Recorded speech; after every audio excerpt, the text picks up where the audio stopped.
Shalom ibu-ibu yang terkasih dalam Tuhan, Shalom Bu Glory, Shalom teman-teman semua. Apa kabar? Pastinya baik-baik dan sukacita ya. Saya mau lihat wajah sukacita teman-teman dong, boleh diaktifkan videonya ya. Saya mau lihat wajah sukacita teman-teman, berikan yang senyuman yang terbaik buat Tuhan kita Yesus Kristus. Saya lihat semua udah 144 partisipan. Wah, berikan senyuman yang terbaik ya buat Tuhan. Ya, terima kasih teman-teman. Terima kasih sudah hadir di sini, sudah memenuhi undangan Tuhan. Saat ini ada teman-teman tim Praiser, Maria, ada Ibu Julia. Halo, selamat bergabung Bu. Terima kasih. Terima kasih teman-teman sudah menjawab undangan Tuhan pagi hari ini. Ada sukacita, damai sejahtera dan sukacita turun di tengah kita pagi hari ini. Sebelumnya saya mau tanya dulu suara saya apakah jelas? Kalau jelas boleh teman-teman berikan jempolnya. Kalau sudah jelas? Oke, jelas ya. Sebentar.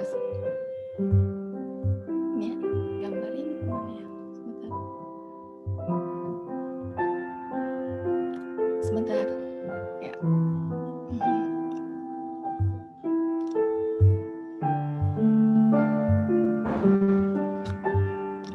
Ya, sungguh sukacita Tuhan boleh hadir di tengah-tengah kita.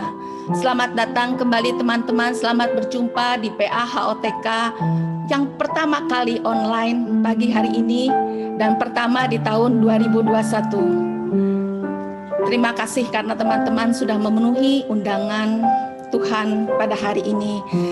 Dan sungguh sukacita kita mengalir dari hati kita yang paling dalam. Tuhan tahu kerinduan isi hati kita. Tuhan persatukan kita hari ini di dalam pujian dan penyembahan yang akan kita nyanyikan pada hari ini. Kita mau angkat satu lagu pujian pengagungan dan syukur buat Tuhan kita. Karena kebaikan Tuhan, karena kita boleh ada sampai hari ini adalah kasih anugerah Tuhan. Terima kasih Tuhan, hanya karena kasih dan anugerah Tuhan kita boleh ada hari ini. Mari dengan segenap hati kita mau nyanyikan bersama-sama satu lagu pujian. Mari kita katakan sama-sama, ku ada sebab karena anugerah-Mu Tuhan. Ku ada sebab anugerah-Mu, ku ada karena kasih-Mu, Tuhan Yesus. Ku berterima kasih buat kasih rahmat-Mu. Ku ada sebab anugerah-Mu Tuhan, ku ada. Mari kita nyanyikan lagu ini dengan penuh ucapan syukur karena kasih Tuhan yang berlimpah di dalam hidup kita. Karena kasih-Mu Tuhan Yesus, ku berterima kasih buat nyatakan syukur kita pada Tuhan. Terima kasih Yesus, Yesus. Terima kasih, hanya anugerah-Mu buat hidupku sekarang. Ku kan memuji-Mu selamanya. I am here because of your grace. I am here because of your love, Lord Jesus. I am so thankful for your grace abounds to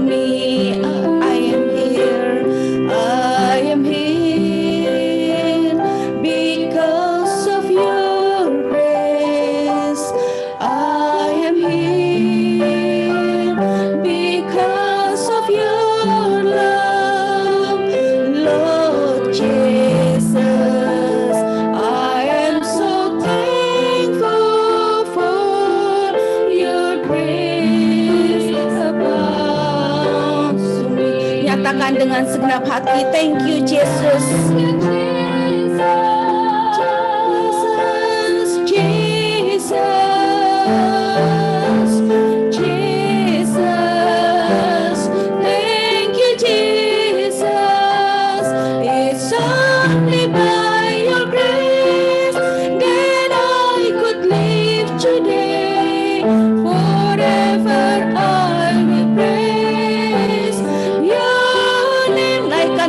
Syukurmu Tuhan. Thank you, Jesus. Jesus. Jesus. Thank you, Jesus. It's only by your grace that I could live today. Forever I will praise your name. Terima kasih Tuhan. Terima kasih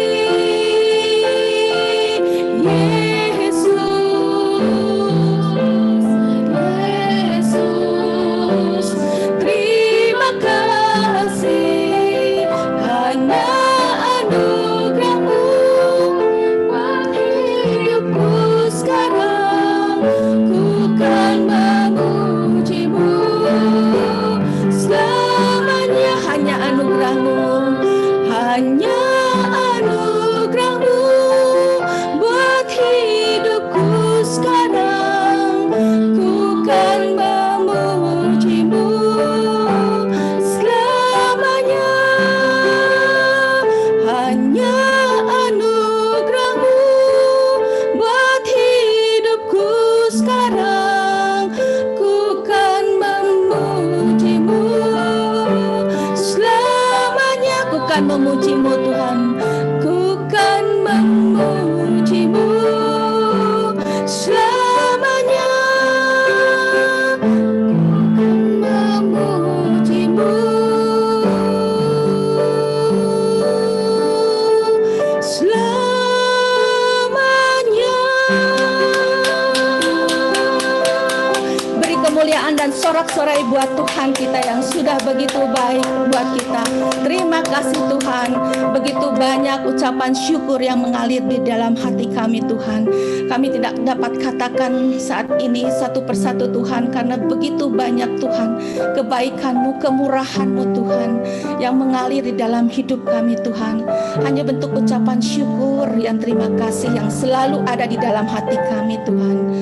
Biarlah ini menjadi persembahan yang terbaik buat Tuhan pada pagi hari ini Tuhan. Persembahan yang sungguh berkenan di hadapan Tuhan. Terima kasih juga untuk pagi ini Tuhan. Engkau yang sudah ada hadir di sini Tuhan. Di mana 2-3 orang berkumpul atas nama-Mu Tuhan, Engkau hadir di sini Tuhan. Engkau melawat dari setiap kami di rumah kami masing-masing Tuhan. Engkau bertahta di setiap puji-pujian yang kami nyanyikan. Terima kasih Tuhan Yesus. Sebentar lagi kami akan mendengarkan Engkau bersabda lewat anak-Mu yang terkasih, Ibu Gloria Tuhan, yang sudah Kau persiapkan untuk membawakan tema besar sepanjang tahun 2021, The Year of Encountering with God. Dan khususnya pagi ini, tema yang akan dibawakan adalah sampai kapan kami mau menanti janji Tuhan. Kiranya Tuhan, firman-Mu pagi ini Tuhan sungguh menguatkan dan sungguh menguatkan kami Tuhan untuk terus kami setia dan memegang pada janji Tuhan. Karena kami tahu kepada siapa kami berharap, yaitu kepada Allah yang hidup, Allah yang maha kuasa, Allah yang maha tahu, Allah Yehovah Rafa yang akan menyembuhkan, memulihkan tubuh, jiwa, dan roh kami Tuhan. Pagi ini Tuhan, bersabdalah, kami siap mendengarkan. Bersabdalah, kami sembuh. Amin. Atas nama Bapa dan Putra dan Roh Kudus. Amin. Kami persilakan kepada Ibu Glory. Mari kita sekali lagi satukan hati di dalam doa. Tuhan Yesus, kami bersyukur untuk kesempatan yang indah ini. Terima kasih setelah 1 tahun kami tidak bertemu, kami boleh kembali bertemu, dan kami pagi hari ini boleh duduk dekat kaki-Mu. Kami sungguh-sungguh Tuhan, tidak ingin melewatkan kesempatan yang berharga ini. Biar Tuhan kami semua meneduhkan hati kami. Kami semua menyiapkan hati kami Tuhan. Untuk sungguh-sungguh kami haus dan lapar akan kebenaran firman-Mu. Karena kami percaya hanya orang yang lapar dan haus akan kebenaran yang dari Tuhan yang akan dipuaskan. Dan biar Tuhan kebenaran yang kami akan ketahui pagi hari ini sungguh memerdekakan kami.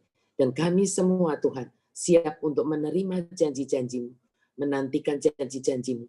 Di dalam nama-Mu yang berkuasa itu, nama Yesus Kristus, Tuhan dan penyelamat kami yang hidup. Mari semua katakan amin. Demi nama Bapa, Putra dan Roh Kudus. Amin. Iya, shalom ibu-ibu semuanya. Selamat pagi. Shalom, Selamat Bu Glory. bertemu kembali. Saya tahu ya, shalom semuanya ya. Nah, senang sekali saya pagi hari ini bisa bertatap muka dan bisa walaupun nggak bisa semua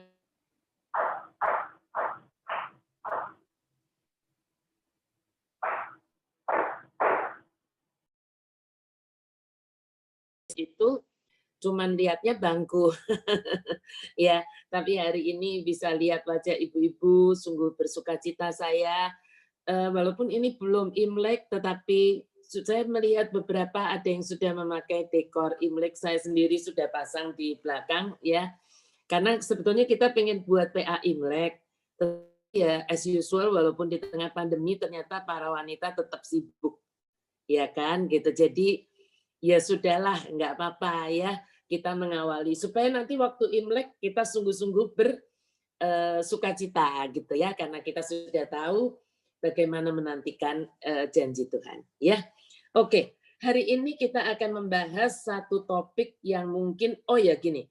Saya karena di sini kan nggak bisa semuanya di unmute ya, yang mayoritas semuanya di mute, semuanya nggak bisa dengar suaranya menjawab ke saya. Jadi kalau nanti saya minta untuk amin gitu ya, kan nggak usah bilang amin, tetapi cukup lambaikan begini saja ya, atau begini gitu. Jadi saya tahu kalau ibu-ibu mendengarkan saya dan ibu-ibu sepakat begitu ya, boleh angkat tangannya begini saja. Kalau saya mengatakan amin ya ibu-ibu, nah ibu-ibu langsung begini aja, saya tahu berarti ibu-ibu masih mendengarkan saya dan sepakat seperti itu ya, supaya kita tetap ada komunikasi ya ibu-ibu ya.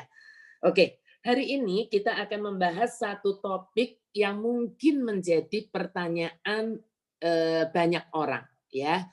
Topik apa itu? Ya, topik apa itu? Sampai kapan menanti janjinya? Ya, sampai kapan menanti janjinya? Nah, banyak orang bertanya kayak begitu, ya kan? Ya saya tuh kepengen Bu menanti janji Tuhan, tapi sampai kapan gitu ya kan? Sampai kapan menanti janjinya? Nah, seringkali kenapa ini menjadi pertanyaan kita? Karena seringkali kita banyak dikecewakan sama orang gitu. Kalau kita toh terlanjur atau kadung menanti-nanti gitu, ternyata janji tinggal janji. Makanya kapan Tuhan buat menantikan janji lo gitu ya istilahnya ya. Nah, tapi sebelum kita bicara tentang sampai kapan menantikan janji Tuhan, saya ingin bagikan sesuatu dulu. Ayat dari Efesus 1 ayat yang ke-7. Sebab di dalam Dia dan oleh darahnya kita beroleh penebusan, yaitu pengampunan dosa. Bukan menurut ukuran baik atau tidak baiknya ibu-ibu semua dan saya, tetapi menurut kekayaan kasih karunia-Nya.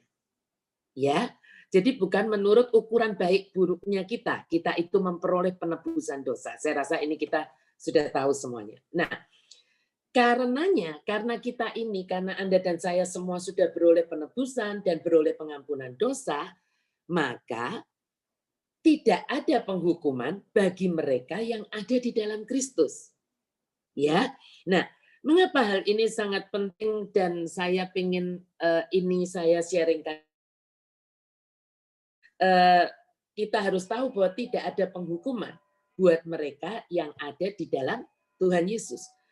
Kenapa hal ini sangat penting untuk kita tahu sungguh-sungguh, dan bukan sekedar tahu, tetapi kita percayai dan masuk bukan hanya sampai ke otak, tapi sampai di dasar hati kita, ya. Karena begini, ibu-ibu, setan itu tidak pernah rela. By the way, saya menyapanya ibu-ibu ya, walaupun ada yang saya tahu ini ada beberapa dari youth saya yang ikut, tapi saya rasa sudah bukan youth yang SMP SMA gitu ya. Saya rasa ini sudah pada kerja. Tadi beberapa saya lihat ikut gitu ya. Jadi saya nggak apa-apa ya, sapa ibu-ibu saja ya. Nah, gini, ibu-ibu, karena setan itu tidak pernah rela bahwa Anda dan saya itu menerima berkat dari Tuhan.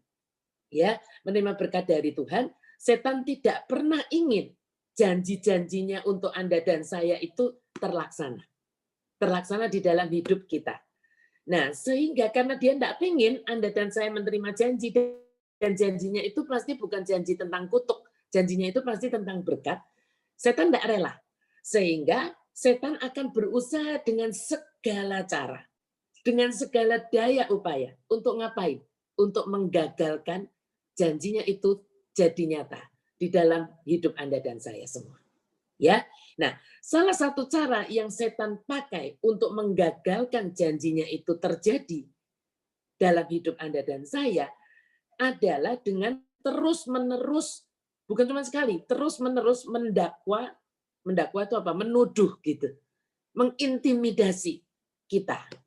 Ya, nah, kenapa begitu? Kita mau lihat dari Wahyu, ya, kita mau lihat dari Wahyu, dari kitab Wahyu. Kita mau lihat dari kitab Wahyu sebentar. Nah, dari Wahyu 12 ayat 10. Dan aku mendengar suara yang nyaring di surga berkata, sekarang telah tiba keselamatan dan kuasa dan pemerintahan Allah kita dan kekuasaan Dia yang diurapinya, karena telah dilemparkan ke bawah pendakwa saudara-saudara kita yang mendakwa mereka siang dan malam di hadapan Allah kita. Iya kan? Siapa pendakwa yang kerjaannya mendakwa Anda dan saya siang dan malam? Iblis, setan. Ya, kita semua sudah tahu, dan ini destininya dia nanti di Wahyu 12 ayat 10, tapi sekarang belum. Iya kan? Sekarang belum sampai dilempar ke lautan api, belum. Menunggu nanti selesai kerajaan 1000 tahun. Nah, jadi sekarang dia masih bisa mendakwa Anda dan saya, mendakwa siang dan malam, ya. Dan jangan lupa, Tuhan juga ingatkan kepada kita, pencuri datang untuk mencuri, membunuh, dan membinasakan. Kalau Tuhan datang supaya mereka mempunyai hidup dan mempunyainya dalam segala kelimpahan. Pertanyaannya, apa yang dicuri, apa yang dibunuh, apa yang dibinasakan? Kita harus tahu ini, bahwa ya iblis itu selalu ingin mencuri berkat Tuhan untuk kita. Iblis senang membunuh kepercayaan atau trust-nya kita kepada Tuhan. Dan akhirnya dia membinasakan harapan-harapan kita. Harapan akan terrealisasinya janji-janji Tuhan itu di dalam hidup ibu-ibu dan saya. Ya. Nah, pertanyaannya gitu, ya, pertanyaannya dakwaan apa yang paling sering gitu, dan sayangnya ini juga paling ampuh yang dilontarkan kepada anak-anaknya Tuhan, tak terkecuali para wanita, adalah yang namanya catatan gitu ya, catatan akan dosa-dosa kita, ya, catatan akan bahwa bentar, saya ada ininya atau enggak ya, saya lupa, bentar. Catatan akan dosa-dosa kita, enggak ada, ya udah. Catatan akan dosa-dosa kita, dosa-dosa atau kesalahan yang Anda dan saya itu pernah lakukan di masa yang lalu. Saya mau kasih contoh ya, beberapa. Nggak bisa kasih contoh semua, tapi saya kasih contoh beberapa. Misalnya begini.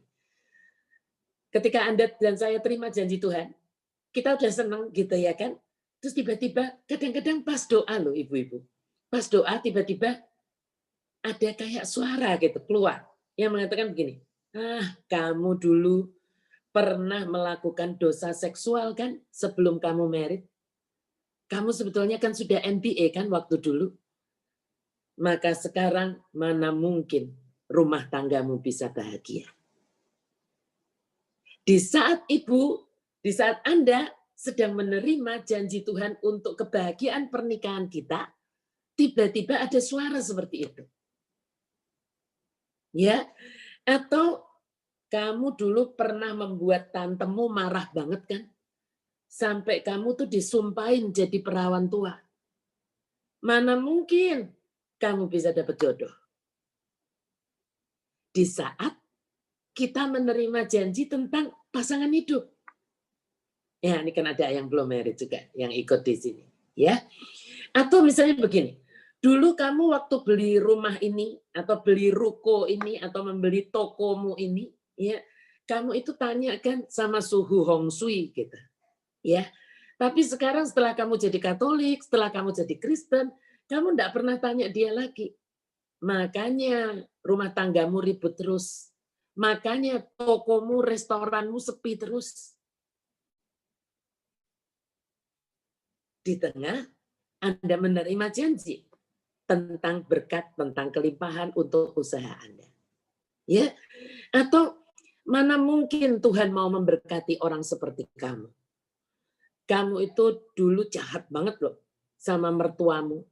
Sampai dia sudah meninggal itu kan karena dia makan hati sama kamu. Karena dia sedih sama kamu. Sekarang aja kamu ikut komsel. Baik-baik. Padahal dulu kamu jahat banget loh.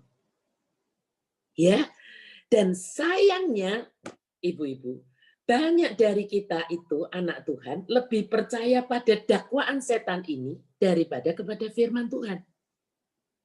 Ya, memang kita punya Tuhan yang ini kita harus ngerti. Ya, kita nggak boleh ekstrem kanan dan ekstrem kiri, istilahnya saya. Apa itu? Kita harus tahu bahwa Tuhan kita adalah Tuhan yang tidak pernah berkompromi terhadap dosa. Itu betul. Ya, Tuhan nggak pernah bilang begini, ya kamu dosa tapi nggak terlalu dosa banget lah. Itu kan kita. Kalau kita senang sama seseorang, kan orang itu salah sama kita bilang ini, oh nggak apa-apa. Jangan sama orang yang nggak suka sama kita. Cuman salah seupil aja, wih, bung, kita gedein. Tapi Tuhan tidak begitu. Tuhan adalah Tuhan yang tidak berkompromi kepada dosa. Tetapi seperti saya katakan Jumat kemarin, Tuhan yang tidak berkompromi terhadap dosa ini juga adalah Tuhan yang sudah mengorbankan dirinya untuk menebus dosa ibu-ibu semua dan saya. Ya, sehingga dia menjadi pengganti hukuman dosa. Dan dia yang sudah mengganti hukuman dosa kita ini selalu menyediakan jembatan. Ya, saya nggak pernah lelah nih ngomong ini terus di khotbah saya. Karena orang seringkali ketika dengar bahwa kita punya Tuhan yang nggak berkompromi terhadap dosa, langsung kita merasa dosa banget. Sehingga kita bilang, ya udahlah, gua nggak mungkin diterima sama Tuhan. Dan menjadi merasa tertolak gitu. Padahal Tuhan yang tidak berkompromi atas dosa ini adalah Tuhan yang sudah juga menyediakan jembatan. Ya kan? Jembatan penebusan dosa. Dan setelah itu dia menyediakan jembatan yang namanya pertobatan. Untuk kita ini rekonsiliasi kepada Tuhan. Saat Anda dan saya mau mengaku dosa kita dengan bukan hanya lip service tapi dengan a brokenness heart, dengan hati yang hancur, ya kan? Itu pertobatan hati, artinya kita sepakat kepada Tuhan bahwa oke Tuhan, yang saya lakuin waktu ini, dulu waktu saya SMA, dulu waktu ini, memang itu adalah dosa. Tetapi hari ini Tuhan, aku datang kepadamu dengan hatiku yang remuk, dengan hatiku yang hancur, dan kau berkata, apa yang Tuhan katakan? Ya, kita mesti harus ingat, tidak boleh pernah lupa apa yang Tuhan sudah katakan kepada kita, ya kan? Seperti ini. Jika kita mengaku dosa kita, maka ia adalah setia dan adil. Sehingga ia akan mengampuni segala dosa kita dan menyucikan kita dari segala kejahatan. Tidak sekedar mengampuni, kalau Anda dan saya bisa saling mengampuni. Tetapi kita semua manusia tidak ada yang bisa menyucikan. Walaupun kita sayang misalnya kepada anak kita. Ketika anak kita bersalah, dia minta ampun sama kita, minta maaf sama kita, kita bilang, iya mama mengampuni kamu. Tapi kita tidak bisa sucikan dia dari dosa. Hanya satu pribadi yang berkuasa menyucikan dia dari dosa. Siapa itu? Tuhan Yesus. Ya. Nah, ketika kita sudah disucikan dari dosa, karena kita sudah meminta ampun, demikianlah sekarang tidak ada penghukuman lagi bagi mereka yang ada di dalam Kristus. Apa artinya tidak ada penghukuman lagi, ibu-ibu? Artinya kita itu kalau seperti pajak, itu diputihkan. Ya, kalau seperti ketikan di laptop atau di iPad, di komputer, itu di-delete. Nggak ada track record-nya lagi. Yang suka menyimpan track record Anda dan saya itu cuma satu pribadi, yaitu yang namanya setan tadi.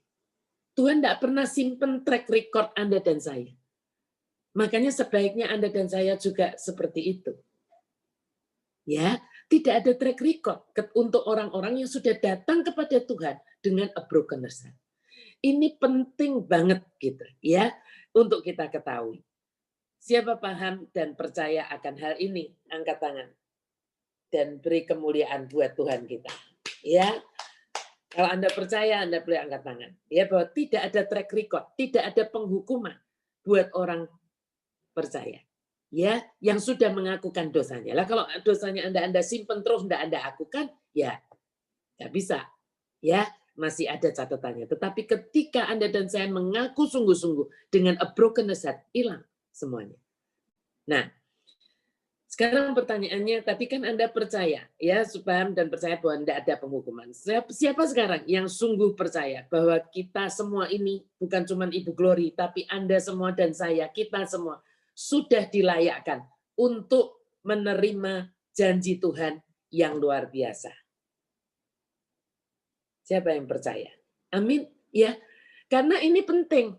Kenapa ini penting? Karena hanya mereka yang percaya bahwa dirinya sudah dilayakkan untuk menerima janji-janji Tuhan, hanya mereka itulah yang istilahnya bisa menerima janji Tuhan. Lah kalau Anda dan saya nggak pernah merasa saya tuh nggak layak menerima janji Tuhan, ya nggak bisa terima janji Tuhan. Ya, kalau Anda dan saya percaya bahwa Anda dan saya sudah diampuni, ketika Anda mengaku dosa Anda itu dibersihkan lagi, diputihkan, dan tidak ada penghukuman bagi Anda, baru Anda bisa percaya janji Tuhan itu buat Anda. Ya, nah, oke, setelah mengerti hal ini, sekarang saya akan berbicara hal yang kedua. Ya, jadi hal yang pertama yang perlu kita ketahui adalah bahwa ketika setan mendakwa Anda dan saya, ketika Anda terima janji Tuhan, tiba-tiba ada dakwaan setan, Anda harus berdiri, bukan harus diem. Malah mengiyakan. Banyak orang tuh diem dan mengiyakan, bilang gini, iya sih memang benar. Ya aku ini memang jelek kok. Nggak pantas aku. Udah habis kalau udah begitu. Jangan. Ketika Anda terima janji Tuhan yang besar, dan tiba-tiba dakwaan itu masuk, diingatkan terus akan dosa Anda di masa lalu, cukup satu aja. Kalau Anda belum pernah mengaku. Anda berkata, aku sepakat dengan Tuhan, bukan sepakat dengan setan. Sepakat dengan Tuhan bahwa itu yang aku lakukan itu dosa. Tapi hari ini Tuhan, aku sungguh datang kepadamu dengan hati yang hancur. Aku mengakukan semuanya, aku nggak pakai tutup. Percuma pakai tutup di hadapan Tuhan, itu orang yang paling bodoh menurut saya yang menutupi di hadapan Tuhan. Ya, akukan semuanya dan selesai. Dan setelah itu masih ada dakwaan, ya memang itulah kerjaannya dia. Ya kan, kita seringkali membungkam mulut setan itu bukan dengan apa-apa. Hanya dengan iman percaya kita dan memperkatakan itu. Kita perkatakan bahwa saya sudah selesai. Kamu enggak usah ikut campur, nyingkir kamu. Aku mau terima janji Tuhan. Ya, itu yang pertama. Tetapi yang kedua gitu ya. Yang kedua adalah bahwa ketika kita menerima janji Tuhan, ya, yang kita harus pahami, hal kedua yang sungguh harus kita pahami adalah ini. Yang tidak kalah pentingnya dengan yang tadi, ya, bahwa kita itu tidak di dalam hukuman lagi. Tetapi yang kedua adalah bahwa kita harus mengerti yang namanya karakter Tuhan. Ya, kita harus mengerti yang namanya karakter dari Tuhan. Kenapa ini sangat penting, ibu-ibu semuanya? Kenapa karakter Tuhan ini penting? Lah iyalah, ya kan? Kalau Anda tuh terima janji dengan dari seseorang, gitu, ya kan? Anda nggak akan bisa percaya kepada orang itu dengan tiba-tiba percaya. Kalau Anda tidak sungguh mengenal karakter orang tersebut, ya bukan? Kredibilitas gitu dari si pemberi janji ini, ya. Jangan-jangan nanti Anda ditipu, janji tinggal janji, ya kan? So kita perlu tahu karakter dari orang, dari pribadi yang memberi janji kepada Anda dan saya. Nah, kita perlu tahu karakter Tuhan supaya kita percaya gitu ya bahwa yang memberi janji ini bagaimana gitu karakternya, ya. Kita lihat dari Bilangan 23 ayat 19. Allah bukanlah manusia sehingga ia berdusta, bukan anak manusia sehingga dia menyesal. Masakan ia berfirman dan tidak melakukannya, atau berbicara dan tidak menepatinya. Dengan kata lain, ada satu karakter Tuhan yang kita tahu adalah bahwa kalau dia berfirman pasti dia melakukannya, kalau dia berbicara pasti dia menepatinya. Ya. Nah, kita mau lihat karakter Tuhan yang kedua.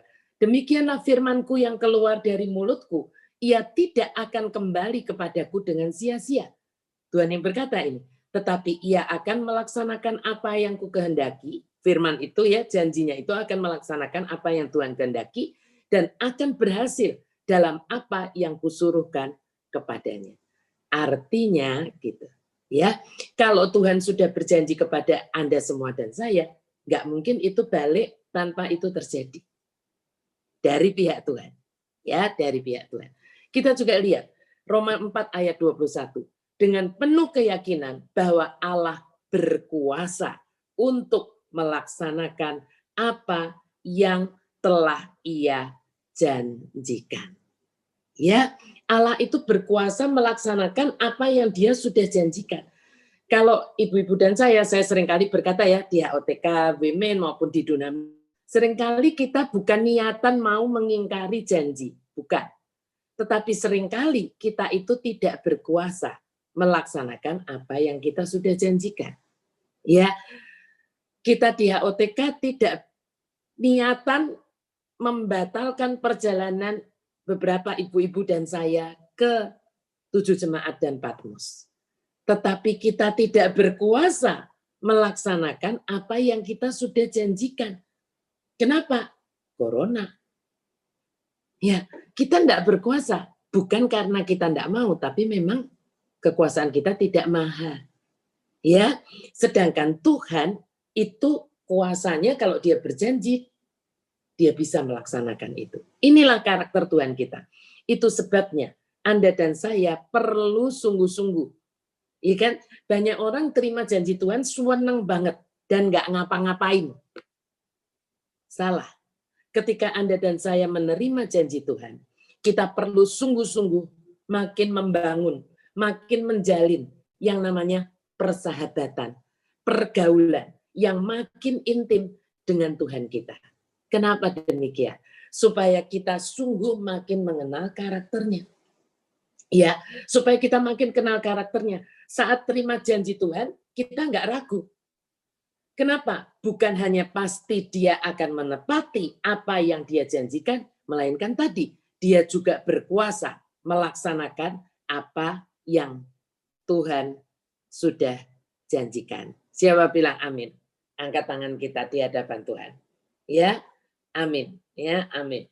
Nah, jadi kita harus tahu sekarang bahwa kalau Tuhan itu memberi janji, ya, dari pihaknya Tuhan dulu nih, kita belum bicara dari pihaknya kita.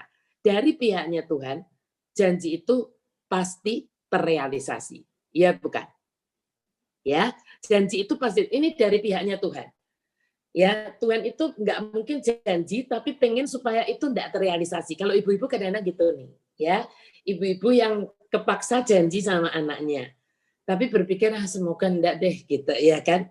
Karena males sebetulnya menepati janji itu. Kalau Tuhan enggak, kalau Tuhan sudah janji, dia pengen janji itu terjadi dalam hidup Anda dan saya. Ya. Nah, tapi pertanyaannya begini kan. Mengapa ya Bu, pada kenyataannya kok banyak janji Tuhan itu tidak terlaksana di dalam hidup anak-anaknya? Padahal dari pihak Tuhan, kalau dia kasih janji, dia pasti pengen janji itu tidak balik kepada dia sebelum janji itu terlaksana. Tadi kan firman-Nya bilang begitu. Iya kan? Gitu. Nah, tapi kok banyak yang tidak terrealisasi faktanya gitu. Siapa yang salah dalam hal ini? Tuhan atau orang yang menerima janji tersebut?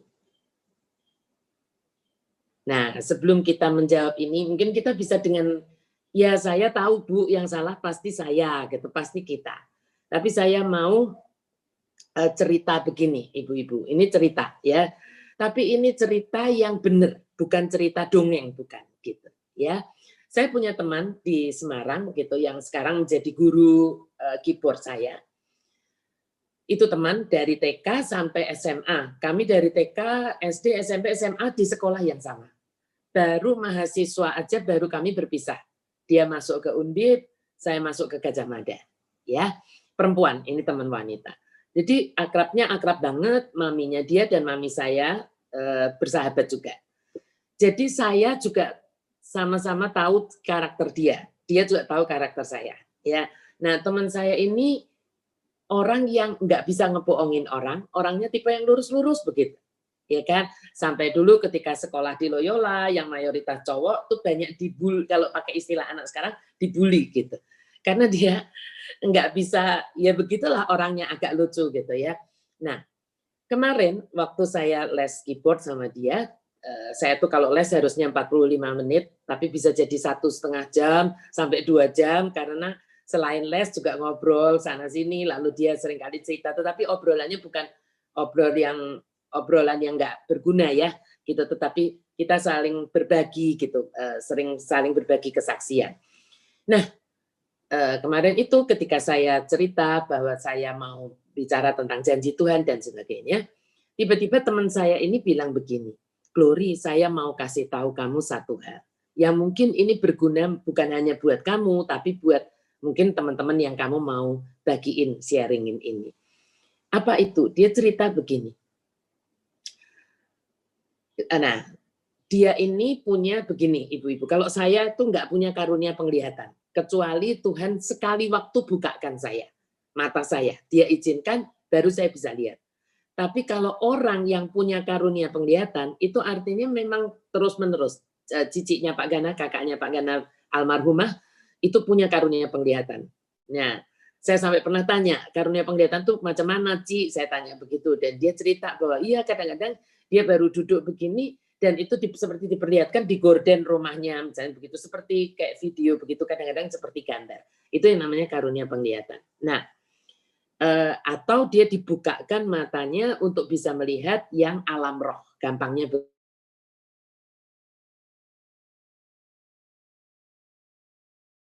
ketika seseorang itu menerima janji Tuhan, jadi dia bilang, waktu aku menerima janji Tuhan, itu kan pasti senang. Tetapi mata dia itu dibukakan oleh Tuhan untuk melihat. Jadi ketika janji itu diberikan gitu ya, itu seperti ada seperti sesuatu yang turun begitu. Dan itu si jahat, kalau kita pakai ngomongan gampangnya setan gitu ya, itu sudah tiba-tiba datang seperti kayak bersiap siaga dengan segala peralatannya seperti itu. Ya, dengan segala peralatannya yang dia bilang, aku nggak cerita sama kamu lah, nanti takut, dia bilang begitu. Tapi setan itu benar-benar datang dan berjaga dan nunggu gitu. Apa yang ditunggu? Yang ditunggu adalah yaitu tadi ya, dia mulai menusukkan ketika dapat janji Tuhan, dia pakai segala senjata untuk menusuk-nusukkan dakwaannya bahwa kita ini tidak layak terima janji itu, kita itu kotor, kita ini berdosa, kita jelek banget seperti itu. Dan yang dia tunggu, yang si setan ini tunggu hanya satu. Teman saya ini bilang, ketika kamu dan saya, dia bilang, sudah tidak percaya lagi akan janji itu. Dan berkata bahwa, ya adalah mungkin saya salah. Mungkin memang bukan bagian saya. Mungkin Tuhan tidak sayang sama saya lagi. Mungkin A, B, C, D, E. Pokoknya intinya adalah Anda dan saya sudah tidak percaya lagi.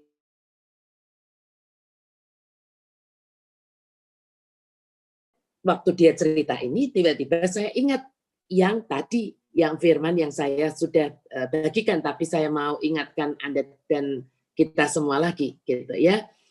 Saya mau ingatkan lagi bahwa setan itu memang tidak suka, memang kerjaannya seperti ini, gitu ya. Kerjaannya adalah pencuri datang hanya untuk mencuri dan membunuh dan membinasakan. Ya, itu memang pekerjaannya dia, gitu. Nah, tapi dengan cara apa pencuri ini? Tadi kan yang dicuri adalah berkat, kepercayaan, dan harapan kita akan terrealisasinya janji Tuhan ini, gitu, ya kan? Nah, kita sudah tahu banyak orang tidak mengenal karakter Tuhan sehingga iblis bisa taruh ini. Selain tadi sudah mendakwa, gitu ya kan? Dia nggak akan berhenti, gitu. Ketika sudah selesai dengan dakwaannya itu, dia apa? Meniupkan keraguan-raguan di dalam hati kita, di dalam hati Anda dan saya. Dia mulai tiupkan keraguan. Apa benar janji itu buat saya? Apa enggak terlalu besar buat saya yang cuman seperti ini? Ya, ini gitu. Terus, ya iblisnya seperti ini atau bukan? Ya ini namanya cuman gambar.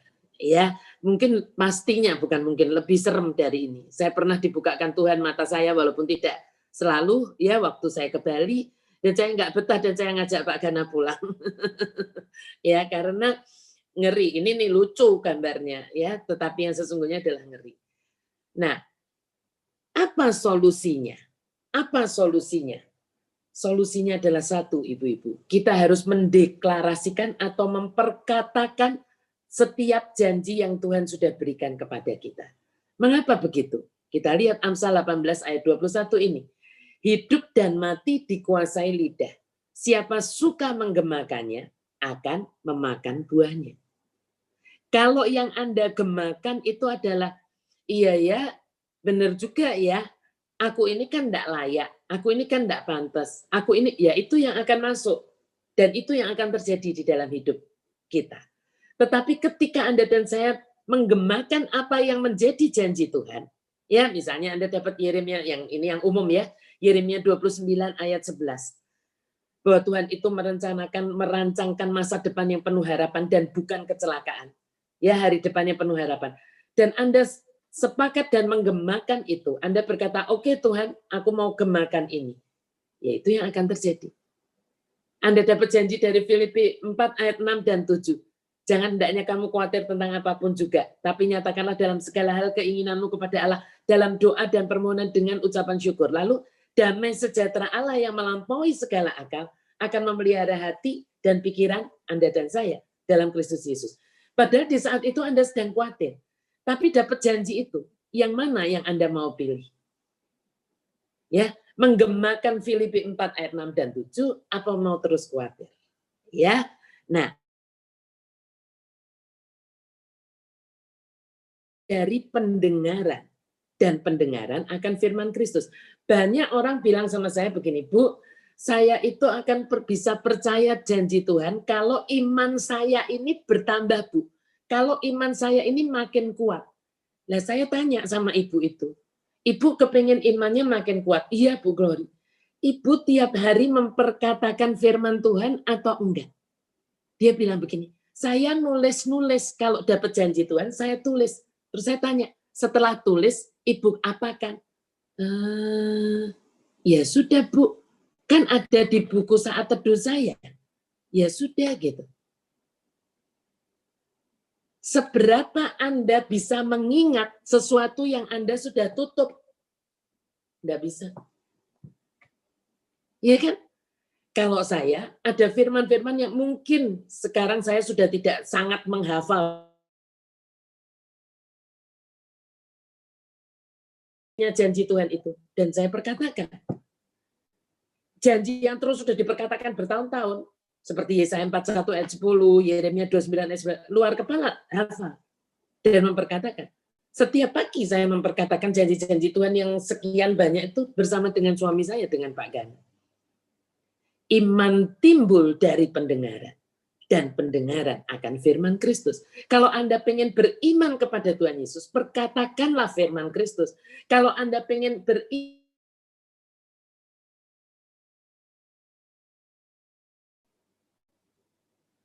kalau Anda pengen beriman kepada berita di televisi, CNN, CNBC, dan apa-apa, ya perkatakan aja terus itu. Nanti itu yang pasti Anda percayai.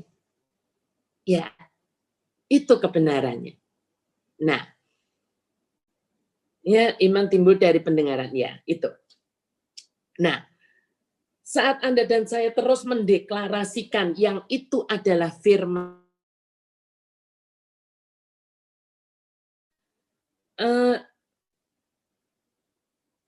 yang Tuhan sudah berikan kepada Anda dan saya sebagai janjinya, apa yang terjadi? Roh, jiwa, dan tubuh kita dengar itu.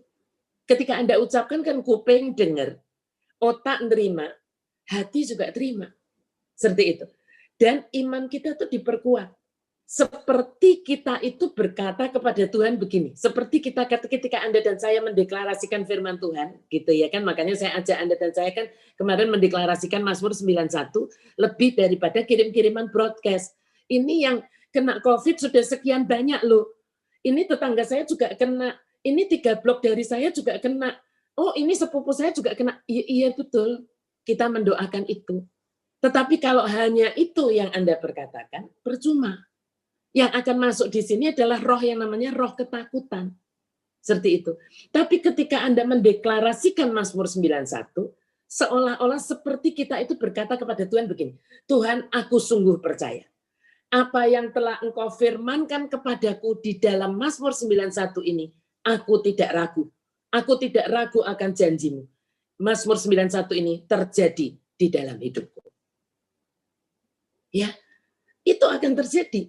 Kok Bu Glory bisa yakin? Lah firmannya bilang begitu kok. Hidup dan mati dikuasai lidah. Siapa suka menggemakannya, memakan buahnya.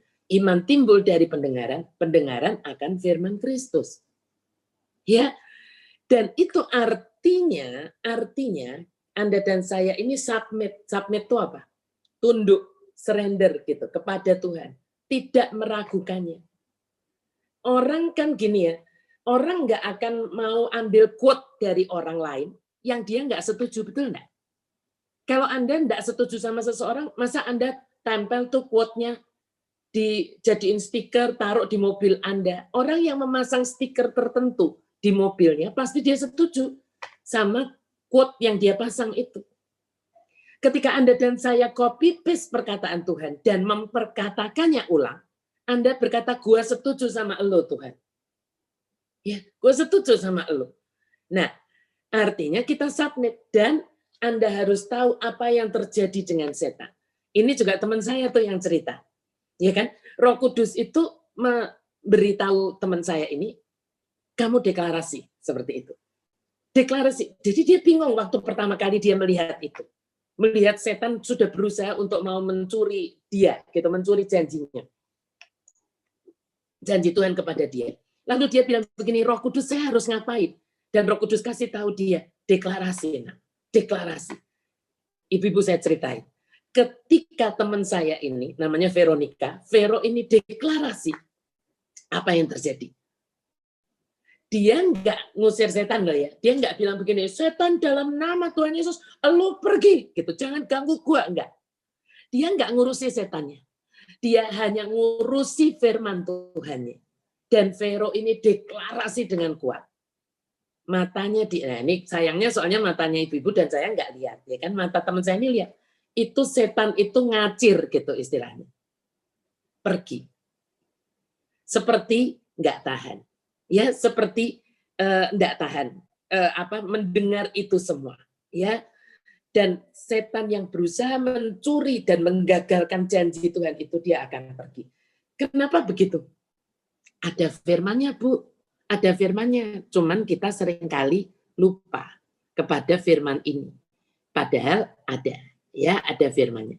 Kita mau lihat firmannya supaya kita percaya bahwa itu akan terjadi di dalam hidup kita. saat kita itu mendeklarasikan apa yang menjadi kebenaran firman-Nya itu.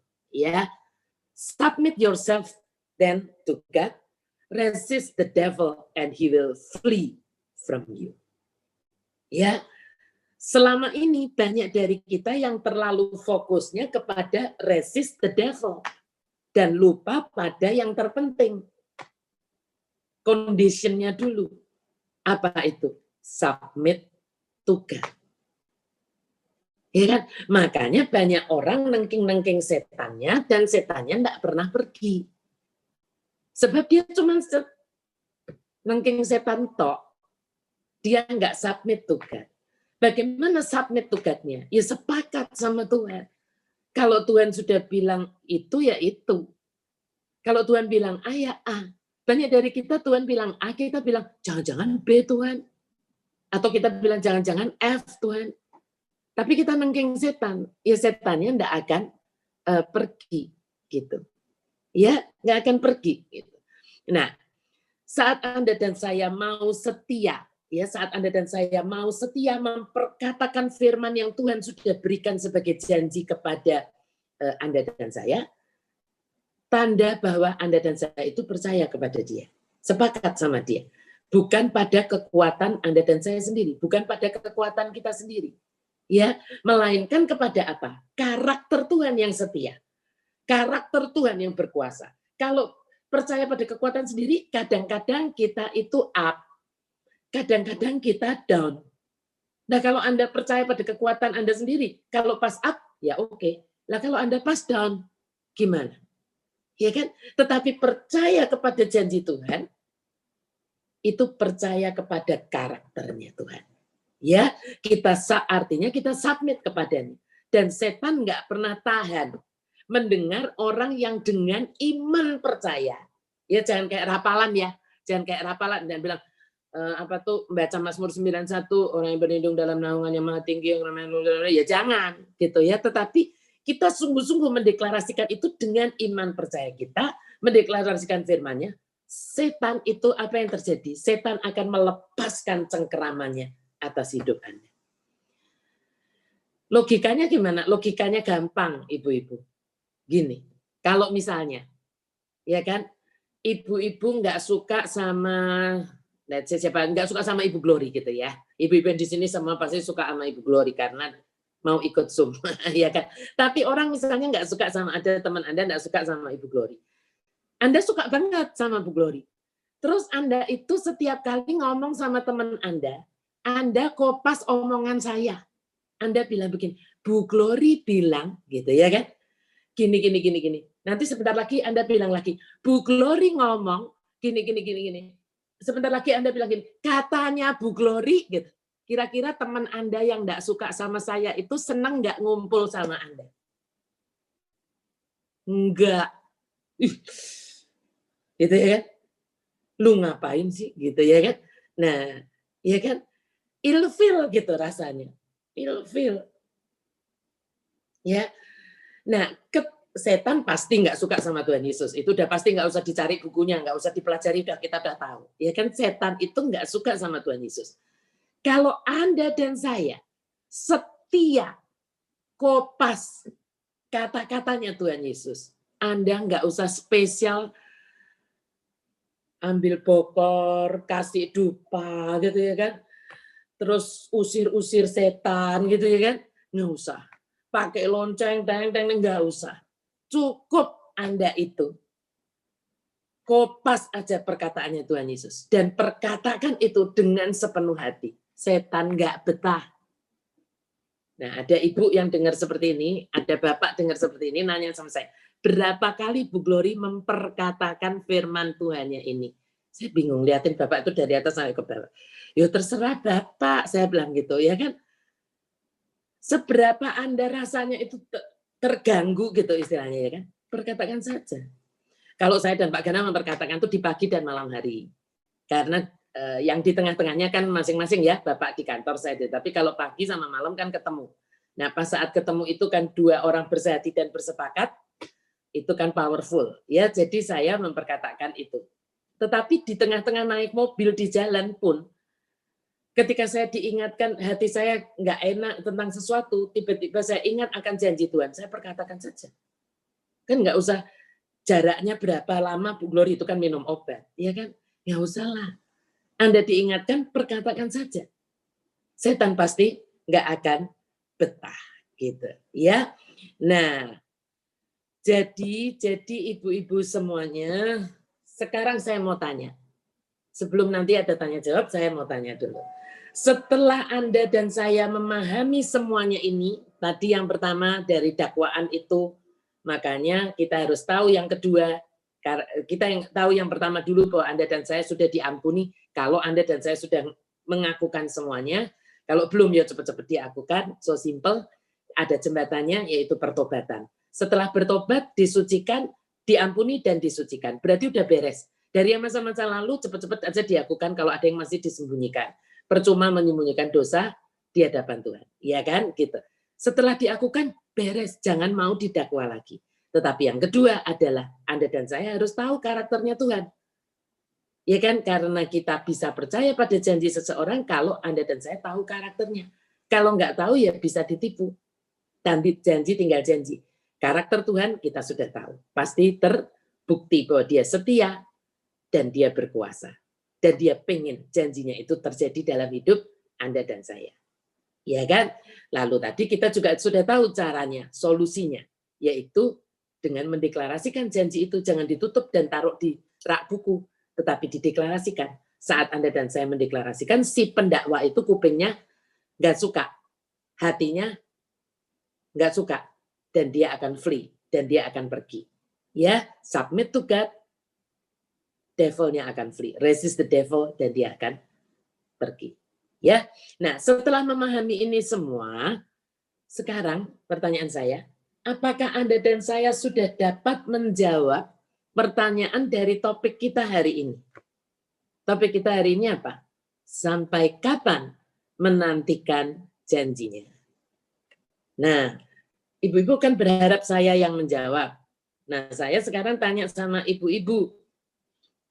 Ada enggak yang bisa menjawab sampai kapan janjinya, sampai kapan Anda menantikan janji itu, janji yang dari Tuhan. By the way, sebelum jawab ini saya pengen memastikan Anda semua dan saya harus sudah tahu ya caranya dapat janji Tuhan. Jangan sampai ada yang nggak tahu caranya dapat janji Tuhan itu bagaimana gitu ya kan. Pastinya dari Anda doa dan membaca kebenaran firman.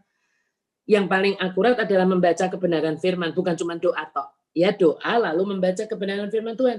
Dan itu day by day.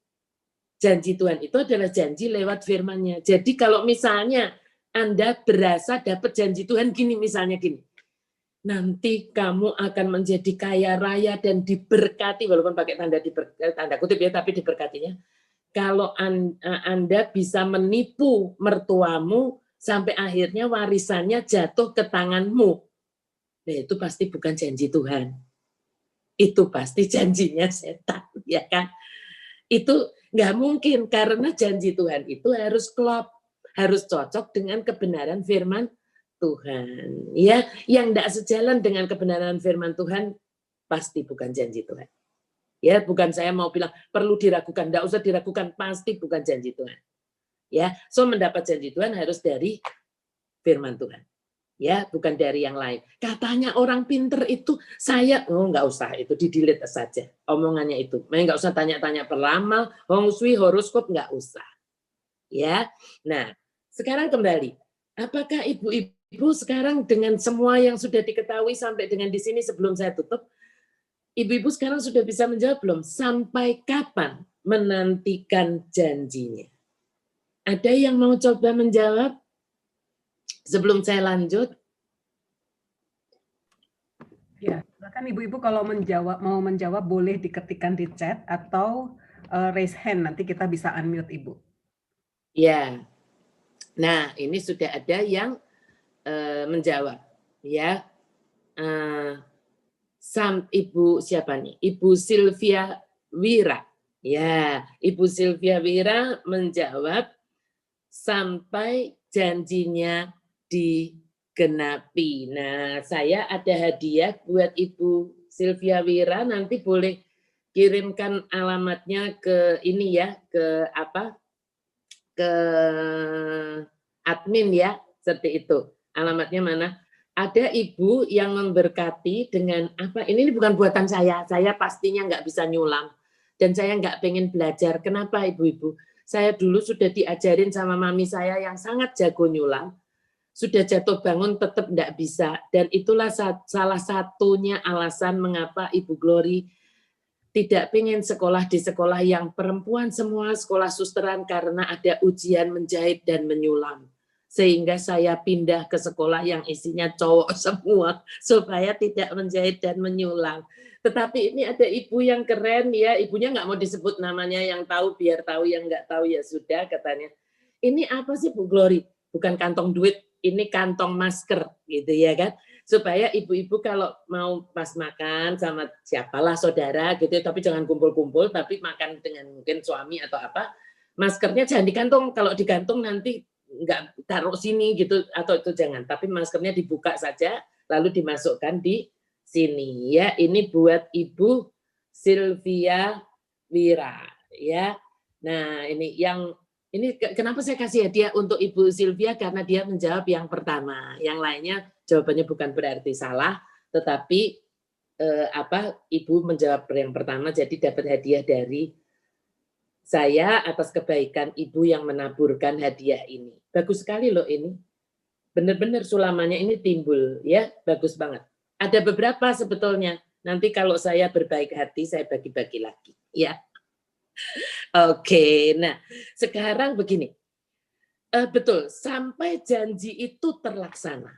Sampai janji itu digenapi. Mengapa? Karena kita percaya, ya kan, bahwa yang memberikan janji itu adalah setia dan berkuasa.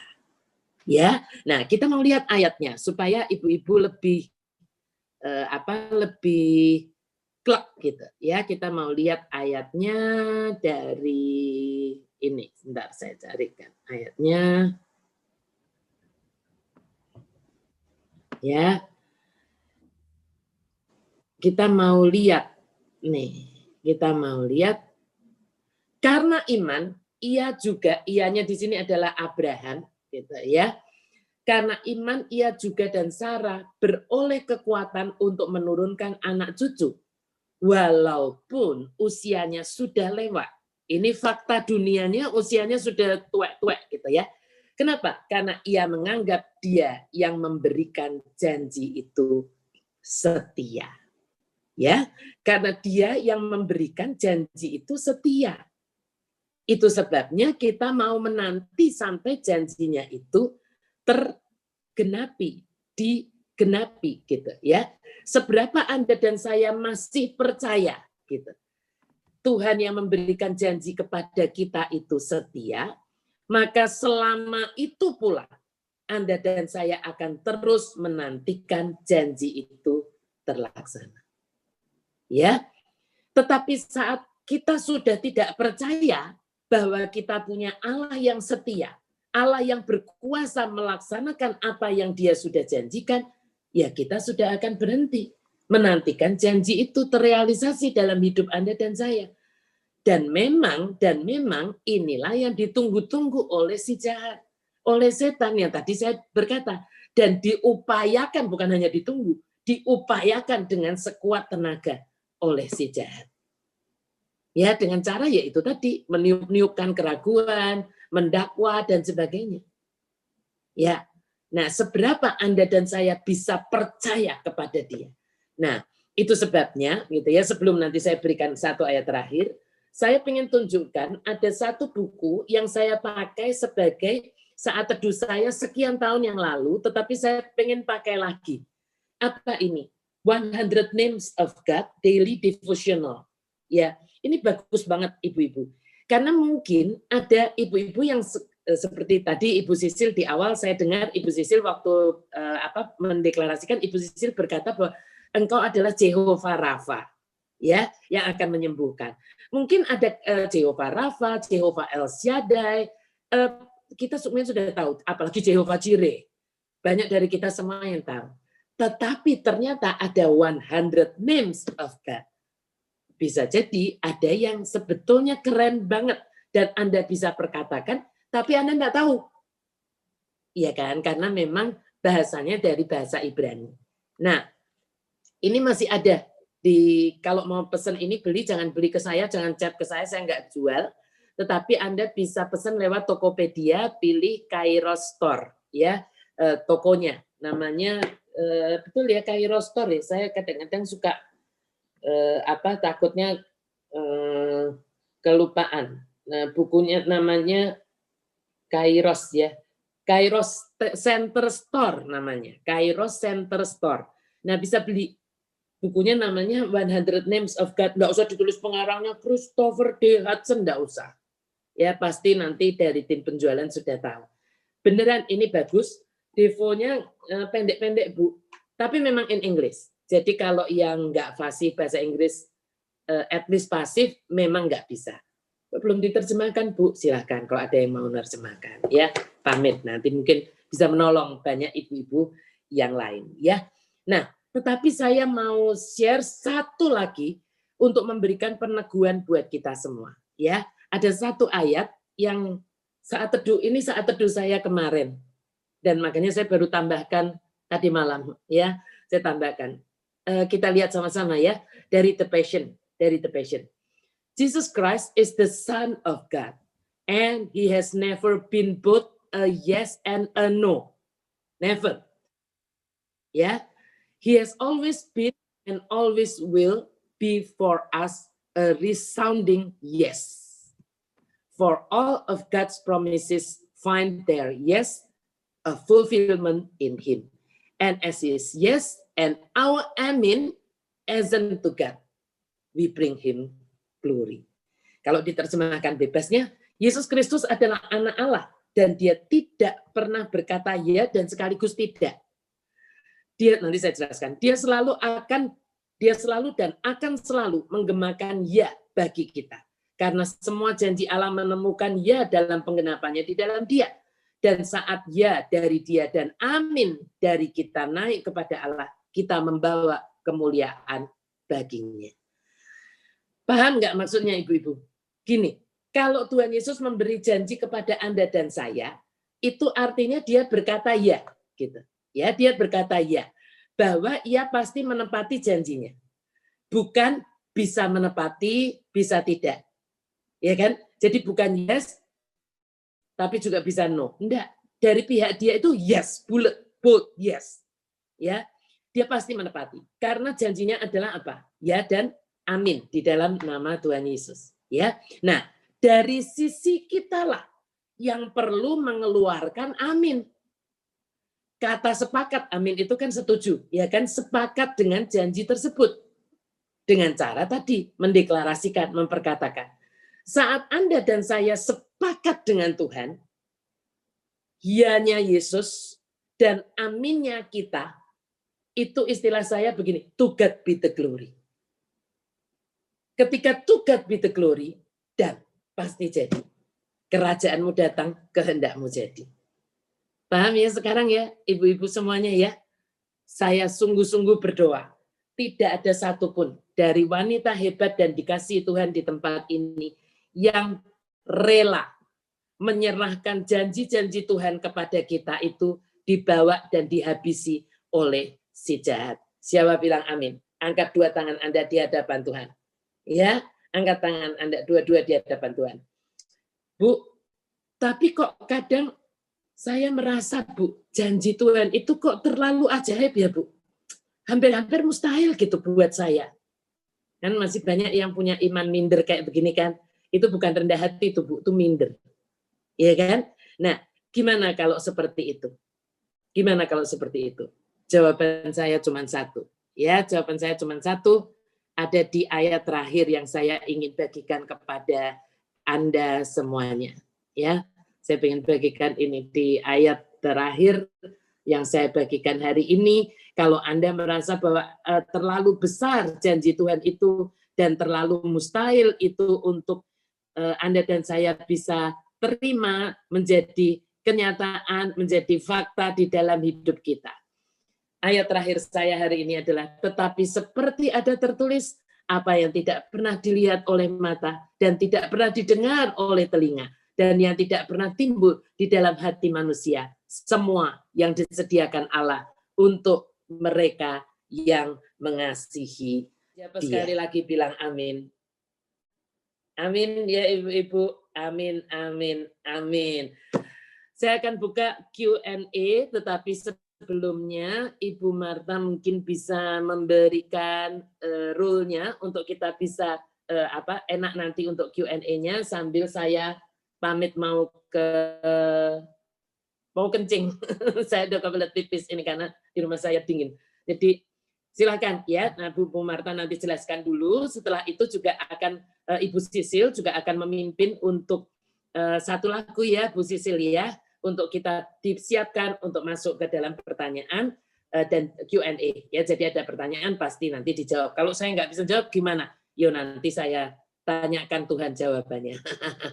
Ya, oke. Silakan Bu Marta. Ya, terima kasih.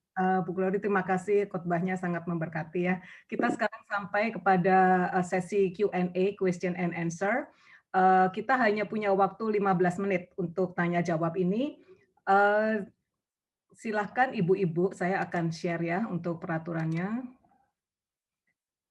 Oke. Ya.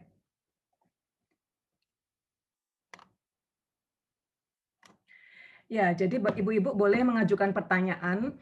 Pertanyaan itu harus diajukan dengan singkat, padat, dan jelas ya, karena kita hanya punya waktu 15 menit supaya lebih banyak ibu yang dapat kesempatan untuk menanyakan.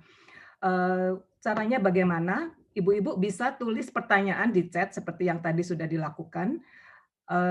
Ibu boleh di chat itu boleh ditujukan untuk everyone, di mana nanti akan kami bacakan, atau juga bisa di-chat secara privately ke Ibu Gloria apabila Ibu tidak ingin identitas Ibu diketahui ini siapa yang tanya gitu ya. Tapi kita akan lebih sarankan ke everyone supaya lebih mudah di-manage.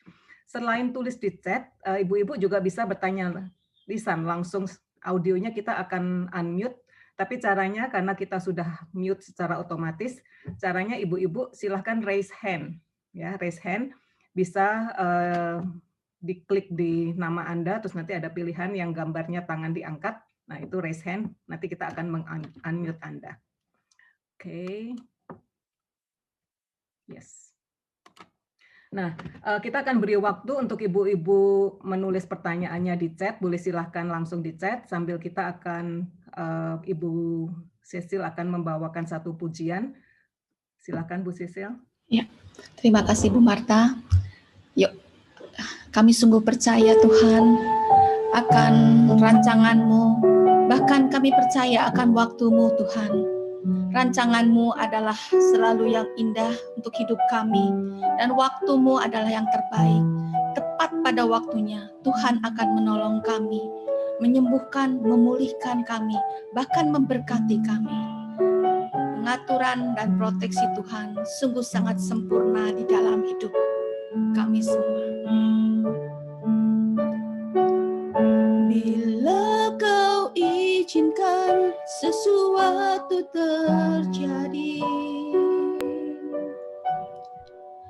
ku percaya semua untuk kebaikanku.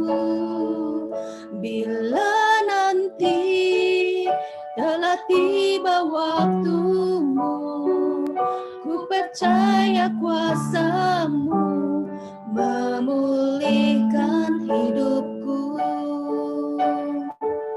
Bila Kau izinkan sesuatu terjadi, ku percaya semua untuk kebaikanku. Bila nanti telah tiba waktu-Mu, ku percaya kuasa-Mu memulihkan hidupku. Waktu Tuhan pasti yang terbaik,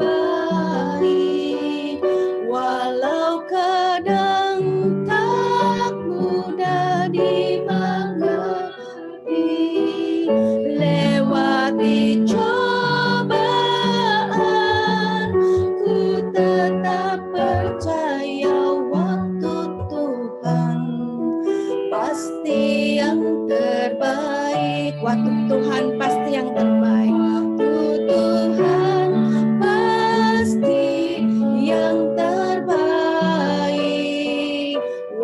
walau kadang tak mudah dimengerti, lewati cobaan, ku tetap percaya waktu Tuhan pasti yang terbaik. Lewati cobaan, lewati cobaan, ku tetap percaya waktu Tuhan pasti yang terbaik. Lewati cobaan, ku tetap percaya waktu Tuhan pasti yang terbaik. Kami persilakan Bu Glory untuk masuk ke dalam question and answer. Ya, Ibu. Ibu masih mute. Ya, Ya, oke. sudah ya. Ya, sudah. Ini Oke. baru ada satu yang masuk, tapi mungkin Ibu bisa silahkan kalau ada yang chat privately ke Bu Glory bisa dibaca dan dijawab langsung aja ya, Bu. Oke, saya ini yang direct message ke saya kali ya. Saya bacakan dulu. Ada yang bertanya, saya nggak baca namanya deh ya. Jadi Bu Glory, Daud berdosa dan sudah mengaku di depan publik, tapi dia tetap harus menanggung hukuman, betul, ya kan? Jadi yang anaknya yang hasil perselingkuhan gitu ya, hasil perjinaannya dengan Batsheba itu dibunuh sama Tuhan, gitulah gampangnya, ya kan gitu. Nah, ini yang ibu-ibu dan saya harus mengerti. Ya, gini. Konsekuensi dari dosa itu tetap kita harus tanggung. Ya, jadi misalnya begini. Let's say ini saya ambil yang ekstrimnya. Anda bunuh orang. Entah karena satu dan lain-lain. Lalu Anda menyesal, tapi orangnya udah mati. Dan Anda bertobat sungguh-sungguh kepada Tuhan. Diampuni enggak sama Tuhan? Pasti diampuni. Tetapi kita hidup di negara hukum, di negara Indonesia. Ya kan? Yang tiba-tiba Anda tertangkap. Nah, konsekuensi dari dosa kita harus tanggung. Tetapi di hadapan Tuhan, ya kan, di hadapan hukum Indonesia, Anda harus dipenjara. Tetapi nanti di hadapan Tuhan, Anda sudah bebas dari hukuman. Ini kita harus bedakan. Dan hidup di dunia ini tidak pernah kekal.